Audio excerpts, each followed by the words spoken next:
Hello, everybody, and welcome to the Spoiler Warning Podcast. This is review number 801 with a review of Materialists, which probably could have also been called Past Lives. I'm Christopher Schnese. And I'm Stephen Miller. And if you're joining us for the first time, the Spoiler Warning Podcast is a weekly film review program. Each week on the show, we're going to dive in, debate, discuss, and argue over the latest films coming to a theater near you. This week, we're coming together to talk about the latest film from Celine Song, the follow-up to Past Lives. This is Materialists, without a the, as Stephen reminded me before we started recording. Before we get started, Stephen, this is a film about a woman whose job is being a matchmaker. Now, while you and I have not used a matchmaking service, we did find our partners on dating apps, if I'm allowed to spoil that for everybody. You sure are, yeah. How did you feel this film either did or didn't get that experience right? I mean, I'm the wrong person to ask, and spoilers, so are you, because my experience of the dating apps was roughly 4 chats and 1 date, and that date was my now wife, Joanna. So I have been told that this is a very unusual experience on the dating apps, and many people, especially women I've talked to, have talked about the mountain of garbage they have to sift through, the number of terrible first dates they have to go through before they find the right person and kind of hone in on something that meets their criteria. Yeah. For me, I don't know if it's that you and I just kind of we use OkCupid. I'm willing to share that. And that allows you to answer questions about yourself, as many as you want. You kind of can continue doing it. And I don't know if you and I are just anal retentive enough that we answered a ton of questions to try to really narrow in on who would be a high match. But at least for me, the success rate, it was great. I had no reservations or complaints, and I never felt like I needed to talk to anyone or vent about what trade-offs I was looking for. I kind of just met someone that I really liked and then deleted the app and moved on with my life. Yeah, I think the interesting thing I felt watching this film is it was exactly why I was reluctant to get in to the dating app game. I was like, oh, Jesus, this is exactly this film is my Beau is Afraid of dating apps. And obviously, as you said, my experience was not the way this film depicts it, thank God. But it was interesting watching it going oh, man, this is exactly what I was afraid of. And then it ended up working out fine, and I, didn't have a problem. But this is also what I've been told. My now wife Joanna, for example, talked about the experience of being on the apps in general, especially in a big city like San Francisco, was many first dates felt like job interviews. It would feel like people were just cards on the table. Let's talk all the details of our lives in a way that clearly Materialists seems to be responding to. And that just does not at all resonate with my experience of it. But it definitely seems like a true experience that people have. Yeah, 100%.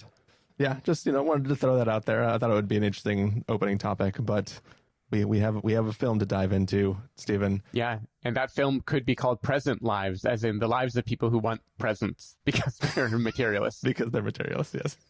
Yeah. All right, well, let's go ahead and take a listen to the trailer for Materialists and then come back and give everyone a review.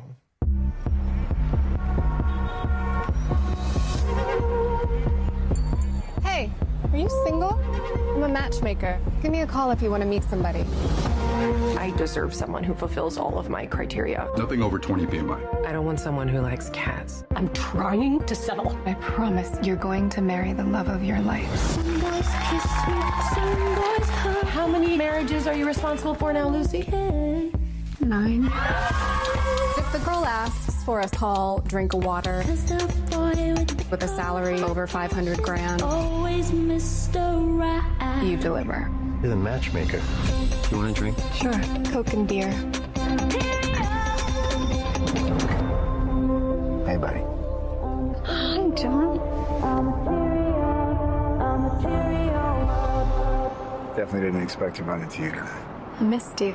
Yeah, you don't even remember my face. Lucy M., the eternal bachelorette. You can do better than me. My instincts are usually right.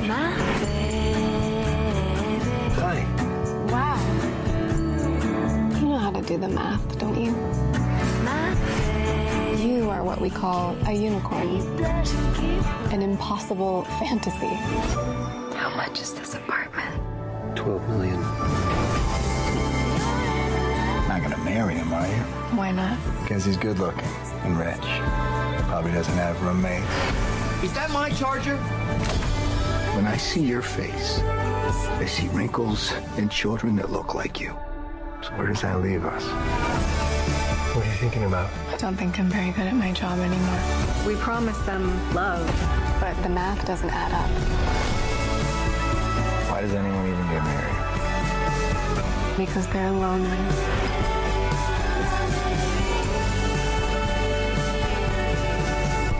And because they're hopeful. I'm turning 48 and I think I need to meet someone more grown. I have a really beautiful client. She's 31. I wasn't really thinking 30s. All right, so that was the trailer for Materialists, and as the description on IMDb says, a young, ambitious New York City matchmaker finds herself torn between a perfect match and her imperfect ex. I don't know if I completely agree with that description of this film, but Stephen Miller, what did you think of Materialists?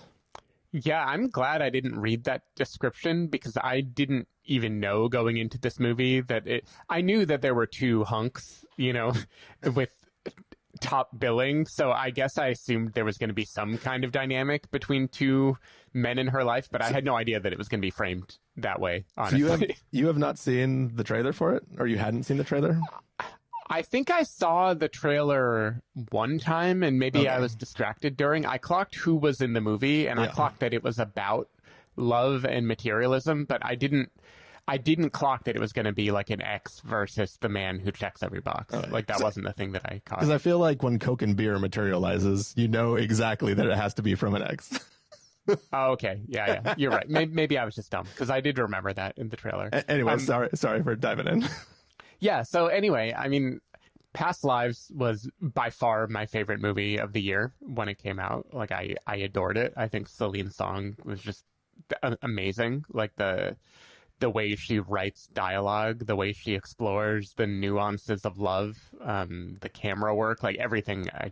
I adored that movie so much. So I was really excited when I learned that she was having a follow-up come out.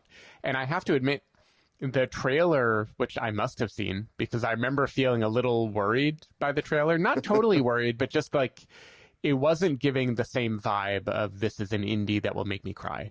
It felt like a zag in some way, like she was trying to go maybe more broad, more rom-com, which is good. There's plenty of room for that, but I didn't go into this movie with like sky high expectations. Somehow those had already been limited just by my experience with the trailer. And maybe there was a strange phenomenon where critics online would talk about Materialists. I wouldn't read the reviews, but just the chatter surrounding it.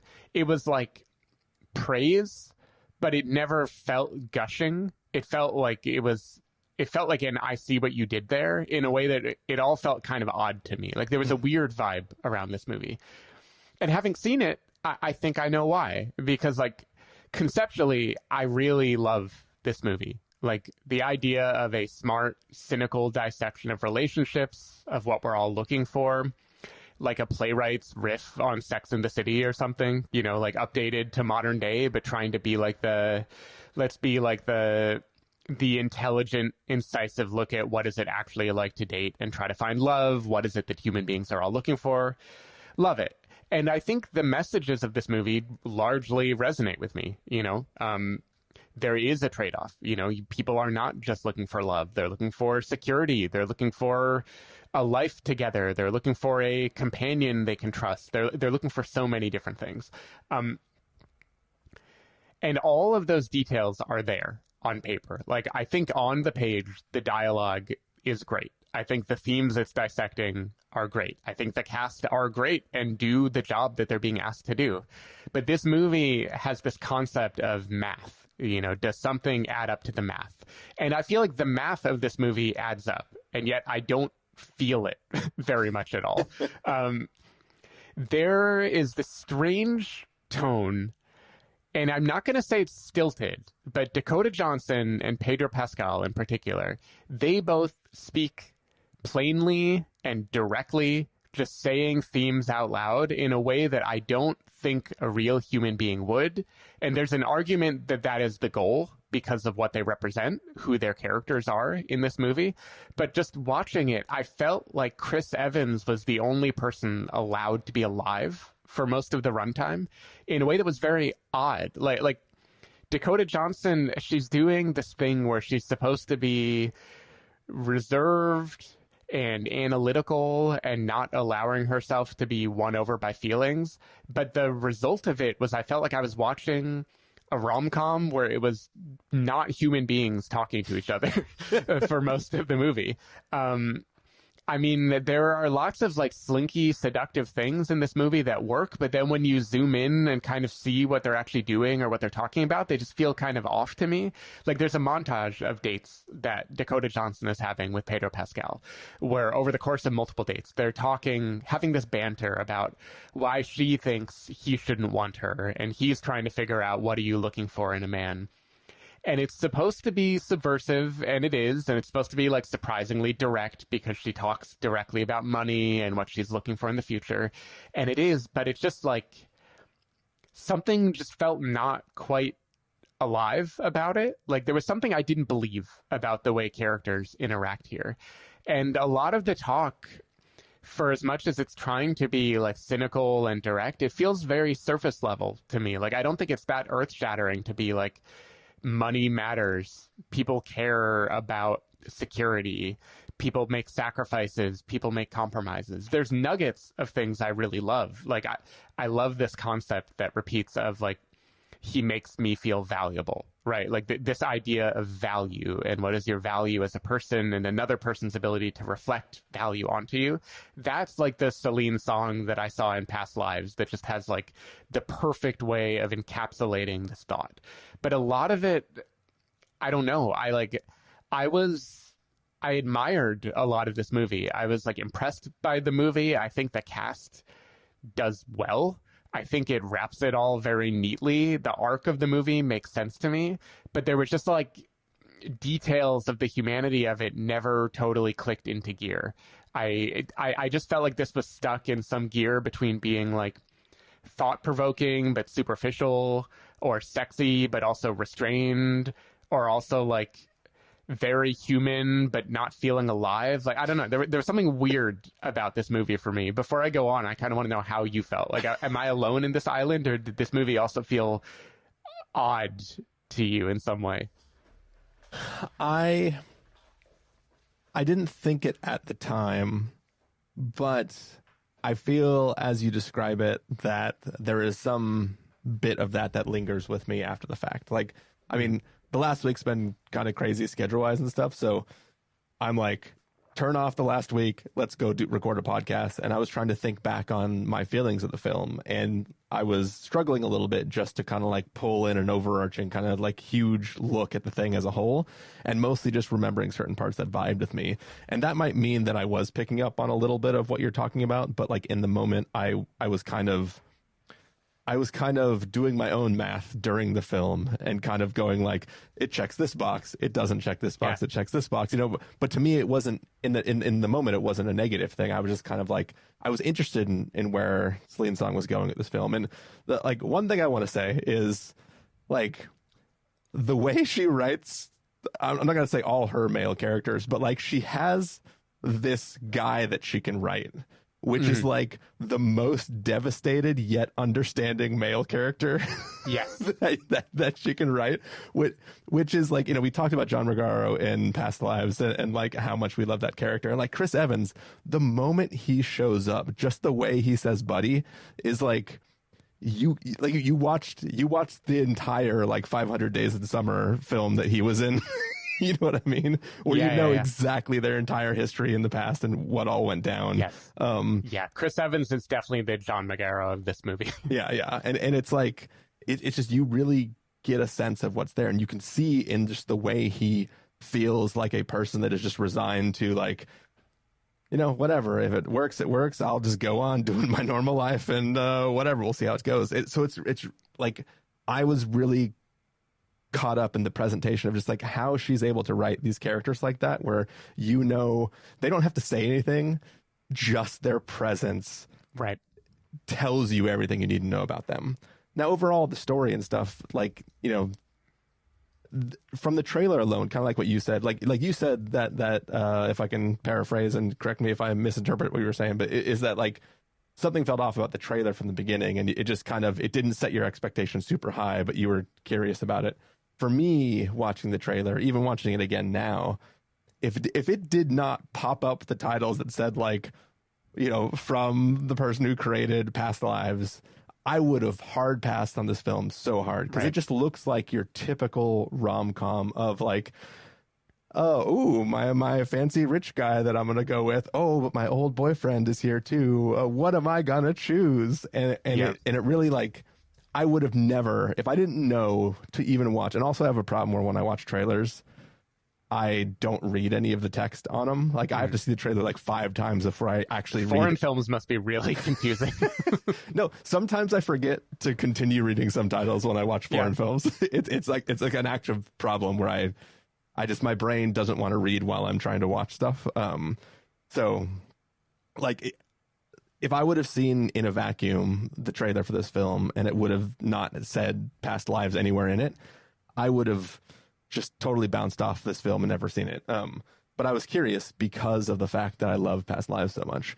And like, there is, as you said, a lot of that Past Lives feeling and emotion and truth to the reality of these things. Obviously, this film's kind of heightening it a little bit, like all of the interview moments where people are saying what they want. Obviously, that's like take everything and crank it to 11 sort of situation. And it's not like, it's not too terribly insightful or anything like that. It's like, yeah, I get it. Like the 20th time somebody is like, oh, I just hate everybody who's not absolutely perfect. You're like, I get it. Like, you're not, it's not really a biting satire. It's just kind of like, kind of truthful, but also like, kind of like what you were saying, like that, I see what you did there sort of thing.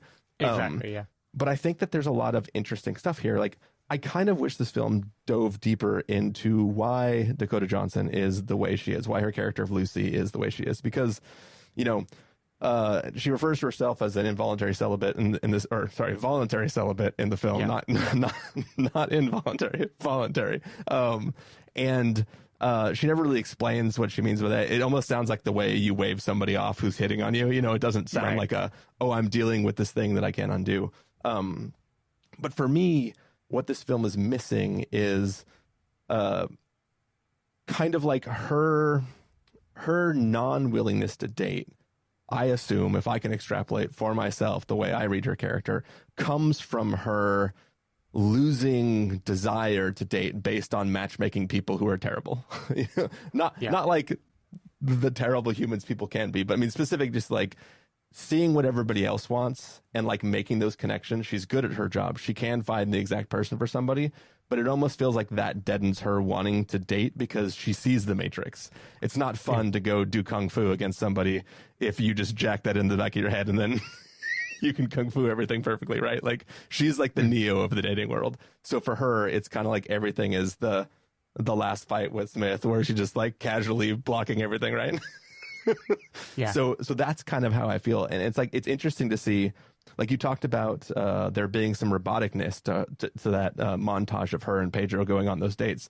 And to me, that was oddly like a lot of chemistry somehow, because it's two people who are divided by their lives have changed the way they think about dating, and them approaching each other specifically because not they have the same not that they have the same opinions or feelings or problems in dating. It's that they have both mathed out dating in a way that eliminates all possible people. And then they're meeting somebody who has done the same. And it's not that they're a perfect match because they've done that. It's that they can just throw away all that crap because they've both thrown away all that crap. And there is something intriguing about the way it's like when you watch the interviews with the person telling the matchmaker what they want, it's a different context than Pedro and Dakota telling each other what they want or don't want. And like it changed that dynamic from being like a weird thing where it's like Dakota can say like, oh, I want somebody who has a $12 million apartment in New York or whatever. And that doesn't sound the same as the other person saying, oh, I will only date somebody who makes above this much. You know what I mean? Like there's like a different context to it. And it's like, there was something interesting there in what she was doing. And it wasn't that it was insightful. It was that it was just oddly interesting. Like, yeah, I agree with you. It's like you were talking about, when you were thinking back over the movie and trying to clear the week out of your head, like the pieces that vibed with you were great. And I 100% agree with you. Like I led with my negativity because that's kind of like the take I feel like I have to get out. But I gave this like 3.5 out of 5 on Letterboxd. Like I still like, there's a lot of good that I was like, damn, you did something interesting. And it is odd that I'm left with a checklist of things that it did well, but this overriding feeling that something didn't work. And you're totally right. Like Dakota Johnson and Pedro Pascal, they do have chemistry in those moments, and they are different than the kind of broad, heightened version of the people that are being interviewed in the matchmaking process. I actually didn't mind those interviews at all. Like to me, that those cutaways felt like exactly what I expected this movie to do. And, you know, Up in the Air did similar things, like these moments where the movie like cuts away and tries to show you, quote, real people, you know, and how they would answer things. Yeah. You think any of those cutting it? No. No, of course those are actors. No. I know you didn't mean they were real. I meant metaphorically. You think any of those people are like genuinely real? Actually, we know. I mean, we both watched the rehearsal. Yeah. Some of those guys are real. Exactly, for sure. And, you know, this movie does make a point of, like, the matchmaker is almost more of an intimate relationship than the therapist, because the matchmaker is where you actually have to say directly what you want and don't want. And so they're obviously heightening it, but the idea is these people are taking off the facade, and Celine Song is getting to use them as an example of, like, these are the terrible things that we would never actually say out loud, but that we're thinking deep down. Yeah. There's just, I don't know, something about the tone of this movie, or like the duration of time that is spent in this odd limbo. What, like, Dakota Johnson is the center of the movie, hands down. Like, the movie is structured around her, and it feels weird to spend so much time with a character who for so long kind of lacks interiority because she is just the math, you know? Yeah. And it'd be one thing if that is a front that she's putting up and then we see her break it, but we don't. I saw no gap between what she presented to other people and how she acted on her own until things that we don't have to spoil in the movie. Like, obviously this is a movie, there will eventually be a turn somewhere. Yeah. You know, there was just something about it that was off to me. And another thing, and this is like a nitpick, this is also, you know, an extremely privileged-y thing to say, but I think the numbers in the movie are wrong. Like, the metric that Dakota Johnson uses of, like, what is the kick-ass guy that everyone would want that meets the bar that her clients would need in New York City is, do you make more than $120,000? And I'm sorry, like, living in New York City, that is like, do you not have a roommate? That is not the bar for I have a rich husband that will, you know, cater to my every whim. And who knows, maybe whatever, that people who, you know, Celine Song probably is coming from an artistic background, so the bar is very different than in finance or tech or whatever. But like, I can make a whole movie for $120,000. Yeah, exactly. That was just a funny thing to me. But there's also, like, there's a scene in the trailer, and this kind of gets back to the odd stiltedness, or how the directness didn't always work for me. I believe it's in the trailer where Dakota Johnson is in bed with Pedro Pascal, or is in, like, the apartment for the first time, and asks him, how much did this apartment cost? And he says $12 million. And, like, in a trailer, you can imagine that being a sort of, like, a montage of being swept up by Prince Charming or whatever, and then the movie is doing some kind of cheeky thing where it's like pulling back the curtain and revealing how, like, base and selfish, you know, the conversation is. In the movie, that's just played straight and is of a piece with, like, all conversation they've been having the whole time. Yeah. In a way where it just, like, there's just a disconnect. There's, like, I'm just going to keep using the analogy. This, like, checked all the boxes, but I didn't feel a spark with most of the movie. Yeah. So backing up just a tiny bit, what you were just saying about Dakota not seeing who she actually is, that's kind of what I was trying to get at when I was saying that, like, we're missing how this job potentially made her that way. Like we already mentioned that this, there involves past romance in this film in some way. And I don't think that relationship is what made her this way. I think that she went on and started doing matchmaking and she excelled at it, but that excelling at it kind of actually made her the way she is now. You know what I mean? Like, it's this is kind of like, I can imagine the version of this movie that is like your typical like hedge fund bro version of this movie, where like he starts off and then he starts hitting big on all these different investment things, and then like soon he's like, you got the corner office and all this kind of stuff. Like, she's that the Wall Street. Yeah. Which, by the way, the idea that she is a matchmaker who is extremely successful for a company that caters to a bunch of like well-off people who are paying thousands of dollars for their services. She makes 80 grand. Yeah, she makes like under 100K, and I'm like, there's no world in which you'd be at this service like that where you can walk around in your fancy clothes on the streets of New York and just hand people business cards to like random people and get them as clients. Like, I feel like you're getting a cut of every single match that like is the money that's coming in. And like they specifically said they charge them thousands of dollars for this service. So it's, and some of those dudes are not getting second dates. So they're just paying thousands of dollars for every match. And I feel like some of that should be kicked back to her. So that was the most unbelievable thing about this movie. Yep. I felt that too. Well, and I don't remember how much it shows her at home, but I assume she doesn't have roommates, and that I also find shocking given her financial situation and the quality of outfits and everything else she wears. I don't know. Or maybe the business, that's why she's only paid that much money, is because the business pays for her residence and all of her clothes as part of the gig. Also, I'll be as unspoilery as possible, but there is a plot beat in this film that hinges on the fact that she is trying to sublet her apartment while going on a trip. Contextually, in the moment, there is zero reason she needs to sublet that apartment. It just wouldn't happen. You're right. She doesn't need the like $1,000 she's gonna make that week. You're absolutely right. It contextually doesn't make any sense.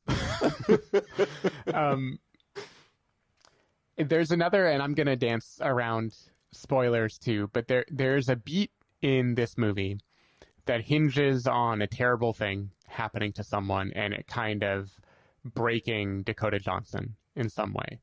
And to me, this moment gets at the disconnect I feel between how the character behaves and how I am meant to understand their internal thought life, because she becomes, I would say, very naive.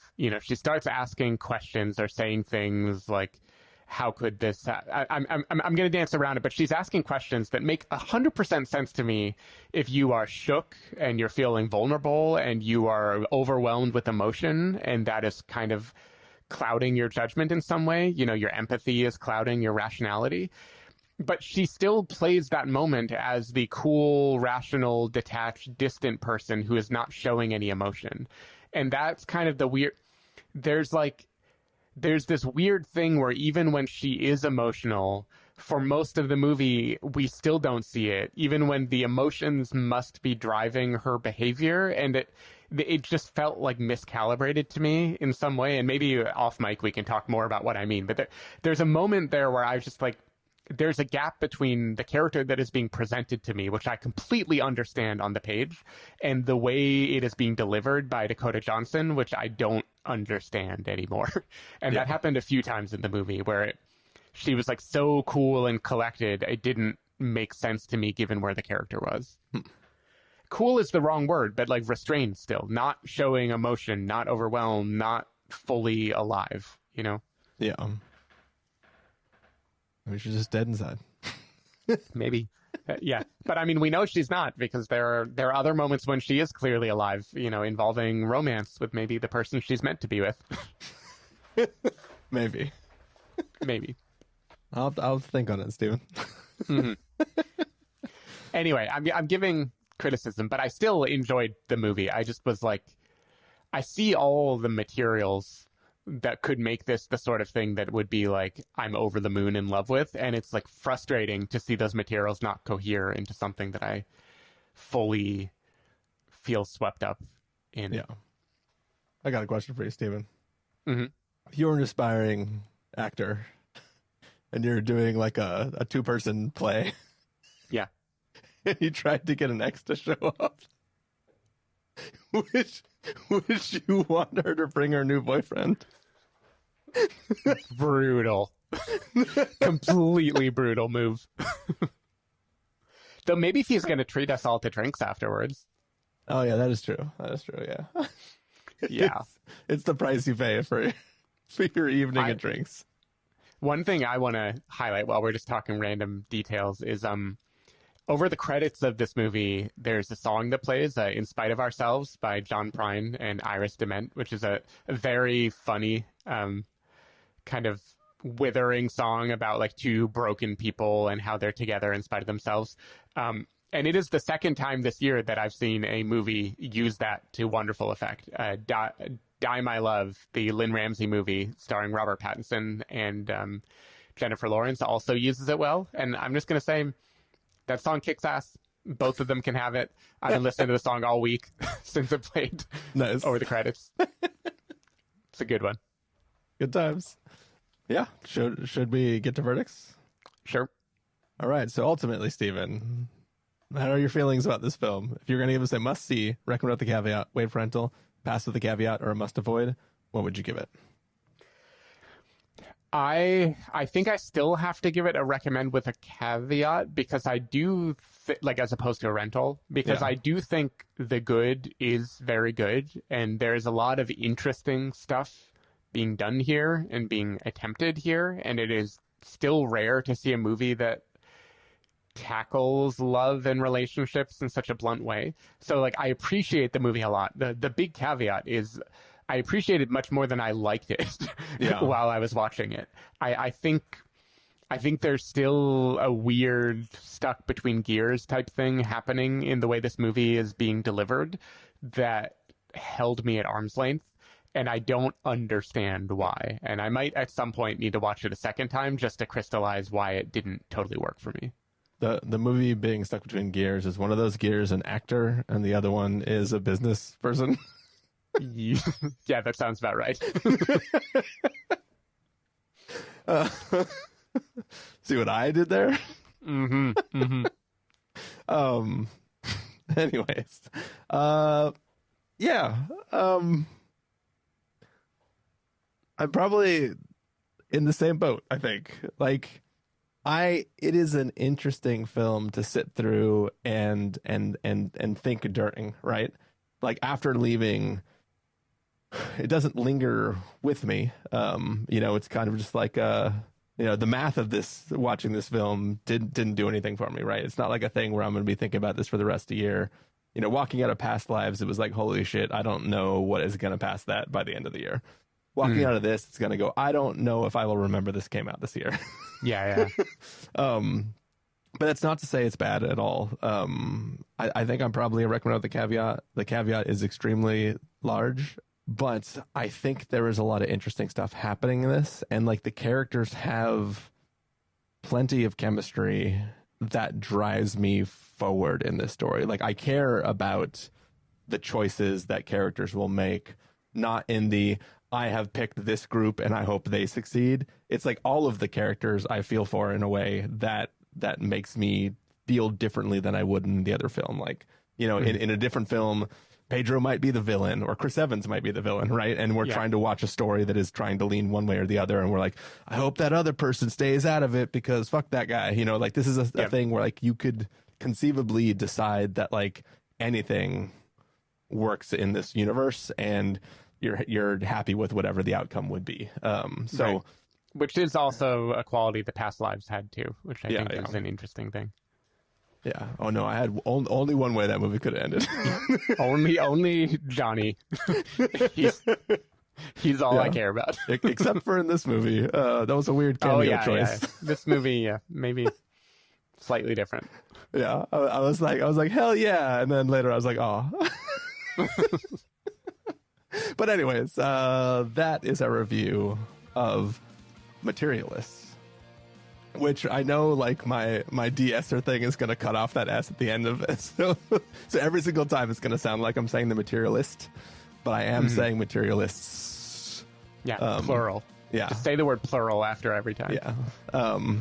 Materials list. Stephen Miller, if people want to find you throughout the week, where can they do that? People can find me at Blue Sky or Threads at sdavidmiller or sdavidmiller.com. People can find me at ChristopherInRealLife.com or Christopher IRL on a number of social platforms. You can find the podcast over at thespoilerwarning.com, where you can get a bunch of the back episode of the show.